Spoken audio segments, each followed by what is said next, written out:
S point PCS पे स्वागत है। मैं अमरजीत प्रसाद। आज के इस सेशन में हम लोग जेपीएससी जेएसएससी के रिगार्डिंग झारखंड सामान्य ज्ञान के 10 महत्वपूर्ण प्रश्नों का डिस्कस करेंगे जो कि झारखंड दरोगा 2017 से लिए गए हैं। आप हमारे Telegram channel S point PCS को ज्वाइन कर लें तथा YouTube channel S point PCS को सब्सक्राइब कर लें। आज का पहला प्रश्न, वैद्यनाथ मंदिर झारखंड के निम्न में से कहाँ स्थित है? वैद्यनाथ मंदिर देवघर में स्थित है। देवघर का अर्थ है देवताओं का घर। ठीक है। वैद्यनाथ मंदिर में बाबा भोलेनाथ यानी शिवलिंग स्थापित है। यह शिवलिंग 12 ज्योतिर्लिंगों में से एक ज्योतिर्लिंग वैद्यनाथ मंदिर में स्थित है। वैद्यनाथ मंदिर के निर्माता राजा पूरनमल थे। यहाँ पे आए श्रद्धालुओं की कामना पूर्ण होने के कारण इसे कामना लिंग भी कहा जाता है। सभी श्रद्धालु सुल्तानगंज से पवित्र गंगा का जल, ठीक है, सुल्तानगंज से पवित्र गंगा का जल लेकर लगभग 100 किलोमीटर की अत्यंत कठिन पैदल यात्रा कर बाबा भोलेनाथ को जल चढ़ाते हैं। तो यहाँ ध्यान रखना है कि कहाँ से गंगा जल लिया जाता है, तो सुल्तानगंज से।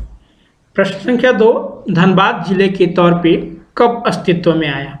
तो धनबाद जो है वो जिले के तौर पे 1956 में अस्तित्व में आया। पूर्व में धनबाद मानभूम जिले का एक सब डिवीजन हुआ करता था, लेकिन 24 अक्टूबर 1956 को राज्य पुनर्निर्माण आयोग के नोटिफिकेशन के बाद धनबाद जिला 1 नवंबर 1956 को अस्तित्व में आया। याद रखना है, कंप्लीट डेट 1 नवंबर 1956 को धनबाद जिले के तौर पे अस्तित्व में आया। इसका नामकरण जो है वो आईसीएस, जिसे वर्तमान में आईएएस अफसर कहा जाता है, तो उस समय ब्रिटिश काल में इसे आईसीएस अफसर कहा जाता था। तो आईसीएस अफसर मिस्टर लुब्बी के पहल पर आधिकारिक रूप से इसका नाम धनबाद रखा गया था। प्रश्न संख्या 3, झारखंड राज्य के दुमका जिले में स्थित है, जिसके अंतर्गत डैश परगना है। तो दुमका किस परगना के अंतर्गत आता है? तो संथाल परगना। ठीक है, संथाल परगना एक प्रमंडल है। इसके अंतर्गत 6 जिले गोड्डा, देवघर, दुमका, जामताड़ा, साहेबगंज और पाकुड़ आता है। ठीक है, संथाल परगना का मुख्यालय दुमका है। 1855 में ब्रिटिशों ने जिला घोषित किया था संथाल परगना को, और यह उस समय बंगाल प्रेसिडेंसी का एक हिस्सा हुआ करता था। अब अगर हम लोग कुल प्रमंडलों की बात करें तो झारखंड में कुल 5 प्रमंडल हैं, जिसमें कि एक है संथाल परगना, दूसरा पलामू प्रमंडल, तीसरा उत्तरी छोटानागपुर प्रमंडल, चौथा दक्षिणी छोटानागपुर प्रमंडल और 5वां कोल्हान प्रमंडल है। अब यहाँ पे एक एक करके हम लोग प्रमंडल के बारे में देख लेते हैं कि कितने जिले इनके अंतर्गत आते हैं। दक्षिणी छोटानागपुर प्रमंडल, इसका मुख्यालय रांची में है। इसके अंतर्गत आने वाले जिले कुल 7 जिले हैं: रांची, गुमला, लोहरदगा, सिमडेगा, पूर्वी सिंहभूम, पश्चिमी सिंहभूम और सरायकेला खरसावां। यहाँ पे ये जो 3 हैं, ये आप अलग से याद रखिएगा।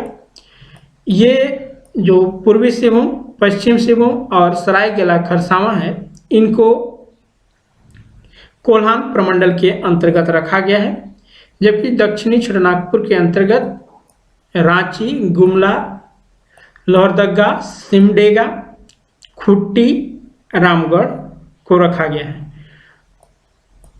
नेक्स्ट उत्तरी छोटानागपुर प्रमंडल, इसका मुख्यालय हजारीबाग में है। इसके अंतर्गत गिरिडीह, धनबाद, बोकारो, कोडरमा, चतरा और हजारीबाग को रखा गया है। वहीं पलामू प्रमंडल 5वां प्रमंडल, इसके अंतर्गत पलामू, गढ़वा और लातेहार को रखा गया है। जबकि संथाल परगना अभी देख चुके हैं कि इसके अंतर्गत 6 जिले को रखा गया है: गोड्डा, दुमका, साहेबगंज, पाकुड़, देवघर और जामताड़ा को। प्रश्न संख्या 4, औद्योगिक विकास और उत्खनन की दृष्टि से झारखंड में किस जिले की प्रमुख स्थिति है? यहाँ पे देखिएगा ऑप्शंस, पहले ऑप्शन से बात करते हैं। ए रांची, बी जमशेदपुर, सी पूर्वी सिंहभूम या फिर डी लातेहार। आप सोच रहे होंगे कि जमशेदपुर, चूंकि क्वेश्चंस में हमसे पूछा जा रहा है झारखंड के किस जिले में, तो जमशेदपुर चूंकि जिला है नहीं, यह एक शहर है, तो यहाँ पे जिला दिया हुआ है पूर्वी सिंहभूम। ठीक है, तो इसका जो राइट आंसर होगा वो ऑप्शन नंबर 3 यानी पूर्वी सिंहभूम। तो औद्योगिक विकास और उत्खनन की दृष्टि से पूर्वी सिंहभूम प्रमुख स्थिति में है। पूर्वी सिंहभूम जिले के बारे में बता दें, यह राज्य के दक्षिण पूर्व कोने में स्थित है। इसकी स्थापना 16 जनवरी 1990 को पुराने सिंहभूम से 9 ब्लॉकों को अलग करके गठन किया गया था। आज़ादी से पहले पूर्वी सिंहभूम जो है वो पूरा क्षेत्र पुराने मानभूम जिले और पुरानी ढालभूम राज्य का हिस्सा हुआ करता था। जैसा कि हम लोगों ने हिस्ट्री में पढ़ा है कि मानभूम और ढालभूम, तो ये जो मानभूम और ढालभूम जो प्राचीन काल में हुआ करता था, वही आज जो है वो पूर्वी सिंहभूम के नाम से जाना जाता है। प्रश्न संख्या 5, स्वर्ण रेखा नदी किस दिशा से किस दिशा की ओर जाती है? स्वर्ण रेखा नदी पश्चिम से दक्षिण पूर्व दिशा की ओर जाती है। स्वर्ण रेखा नदी का जो उद्गम है वो रांची के नगरी क्षेत्र से होता है और यह राज्य में एक ऐसा मात्र नदी है जो स्वतंत्र रूप से बंगाल की खाड़ी में जाकर गिरती है। स्वर्ण रेखा पर सरायकेला खरसावां में चांडिल बांध बनाया गया है। अब यहाँ पे जो झारखंड के नदियां हैं उनको प्रवाहित होने के हिसाब से 2 भागों में बांटा गया है। एक तो वे नदियां जो कि छोटा नागपुर पठार से निकलकर पूरब और दक्षिण की ओर प्रवाहित होती हैं। इनमें दामोदर, स्वर्णरेखा, मयूराक्षी, गुमानी, अजय, दक्षिण कोयर, ब्राकर, शंख आदि प्रमुख नदियां हैं। जबकि दूसरी कैटेगरी में उन नदियों को रखा गया है जो छोटा नागपुर के पठारी भाग से निकलकर उत्तर की ओर प्रवाहित होती हुई गंगा या फिर उसकी सहायक नदियों में मिल जाती है। इस कैटेगरी में जो नदियां आती है वो सोन, उत्तरी कोयल, पुनपुन, फल्गु, सकरी, पंचांग, ये सभी नदियां हैं। प्रश्न संख्या 6, सन 2000 में निर्माण के बाद से कितने लोगों ने झारखंड के मुख्यमंत्री के रूप में सेवा की है? तो राज्य के निर्माण के बाद से अब तक जो है वो कुल 6 लोगों ने यहाँ पे मुख्यमंत्री बन चुके हैं, जिसमें कि पहले थे बाबूलाल मरांडी, दूसरे अर्जुन मुंडा, तीसरे शिबू सोरेन, चौथे मधु कोड़ा, 5वें हेमंत सोरेन और 6ठे रघुवर दास। वर्तमान में मुख्यमंत्री हेमंत सोरेन है। हेमंत सोरेन का ये दूसरा कार्यकाल चल रहा है, इससे पहले वो एक बार सेवा दे चुके हैं। यहाँ पे आपको डिटेल्स दिए हुए हैं, जैसे बाबूलाल मरांडी, इनका पहला कार्यकाल कब से कब तक रहा, तो यहाँ पे जो डेट मेंशन किया हुआ है वो पहला कार्यकाल है और किस पार्टी से बिलोंग करते हैं। ठीक है, तो बाबूलाल मरांडी जो कि पहली बार बने थे वो बीजेपी पार्टी से बने थे। उसके बाद 2006 में इन्होंने अपनी अलग पार्टी झारखंड विकास मोर्चा गठित किए थे और पुनः 2020 में ये भाजपा में ही विलीन कर लिए गए हैं। प्रश्न संख्या 7, वर्ष 2000 में झारखंड राज्य के गठन के बाद से राज्य में कितने समय राष्ट्रपति शासन लागू किया गया है? तो कुल 3 बार। ठीक है, झारखंड राज्य बनने के उपरांत अब तक 3 राष्ट्रपति शासन लागू किए जा चुके हैं, जिसमें कि पहला जो लागू किया गया था वो 19 जनवरी 2009 को किया गया था, दूसरा 1 जून 2010 को और तीसरा 18 जून 2013 को किया गया था। प्रश्न संख्या 8, झारखंड राज्य में पहली बार राष्ट्रपति शासन कौन से समय में लगा था?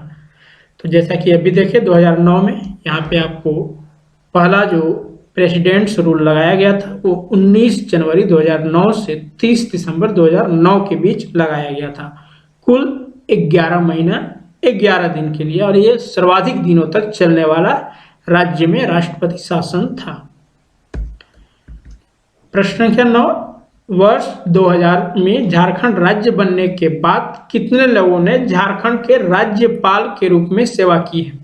झारखंड के राज्यपाल की बात किया जा रहा है, तो कुल 9 लोगों ने अब तक राज्य में राज्यपाल बन चुके हैं।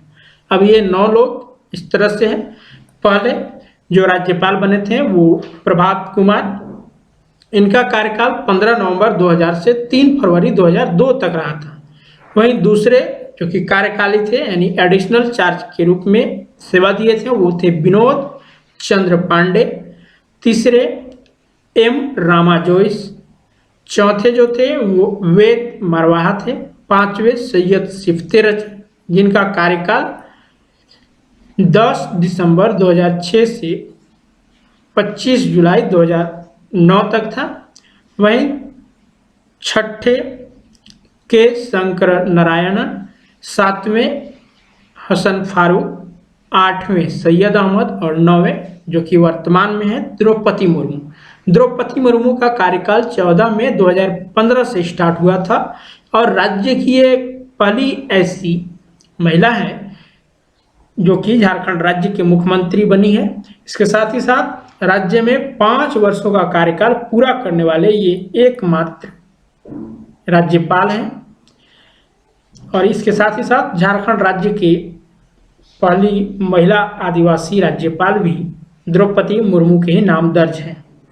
अब यहाँ पे हम लोग कुछ पॉइंट्स देख लेते हैं, जैसे कि जो पहला राष्ट्रपति शासन लागू हुआ था वो सैयद सिफ्तेरज के कार्यकाल में हुआ था, क्योंकि जो पहला प्रेसिडेंट्स रूल लागू हुआ था वो 1 जनवरी 2009 को हुआ था। ठीक है, तो इनका कार्यकाल 25 जुलाई 2009 तक हुआ था। वहीं दूसरा जो लगा था वो आपका हसन फारूक के कार्यकाल में राष्ट्रपति शासन लागू हुआ था, जबकि तीसरा सैयद अहमद के कार्यकाल में राष्ट्रपति शासन लागू किया गया था। प्रश्न संख्या 10, भारत में झारखंड का कौन से राज्य के रूप में जाना जाता है? तो जो झारखंड का निर्माण हुआ है वो राज्य के 28वें यानी देश के 28वें राज्य के रूप में झारखंड का निर्माण 15 नवंबर 2000 ईस्वी को हुआ था। बिहार राज्य के 46% भूभाग को अलग कर, ठीक है, वर्तमान में झारखंड की राजधानी रांची है जबकि उप राजधानी दुमका है। ठीक है, तो ये महत्वपूर्ण 10 प्रश्न थे। अब पिछले सेशंस का प्रश्न जो कि आपसे पूछा गया था, झारखंड का दूसरा मुख्यमंत्री किस राजनीतिक दल का था? तो झारखंड का जो दूसरा मुख्यमंत्री था वो अर्जुन मुंडा थे और यह भारतीय जनता पार्टी से बिलोंग करते थे और उस समय जो मुख्यमंत्री बने थे वो भारतीय जनता पार्टी से बने थे। इन्होंने राज्य में 3 बार यानी जो अर्जुन मुंडा है उन्होंने 3 बार मुख्यमंत्री बन चुके हैं। वर्तमान में ये केंद्र सरकार में जनजातीय मंत्री हैं और इनका जो लोकसभा क्षेत्र है यानी जहाँ से इन्होंने चुनाव जीता है वो है खुट्टी क्षेत्र। ठीक है, अब आज का प्रश्न आपके लिए, किसी राज्य के राज्यपाल की न्यूनतम आयु कितनी होनी चाहिए? 4 ऑप्शन आपको दिए गए हैं, इसका आंसर आपको कमेंट बॉक्स में देना है। ठीक है, तो आज के सेशन में इतना ही। आप किसी भी इंक्वायरी या फिर कैरियर से संबंधित जानकारी के लिए हमारे व्हाट्सएप नंबर पे कॉल या फिर व्हाट्सएप कर सकते हैं। इसके साथ ही साथ आप जेपीएससी जेएसएससी की कंप्लीट स्टडी मटेरियल्स के लिए या फिर क्लासेस या फिर टेस्ट सीरीज के लिए आप इस नंबर पे कांटेक्ट कर सकते हैं या फिर व्हाट्सएप कर सकते हैं। Thank you watching for this video.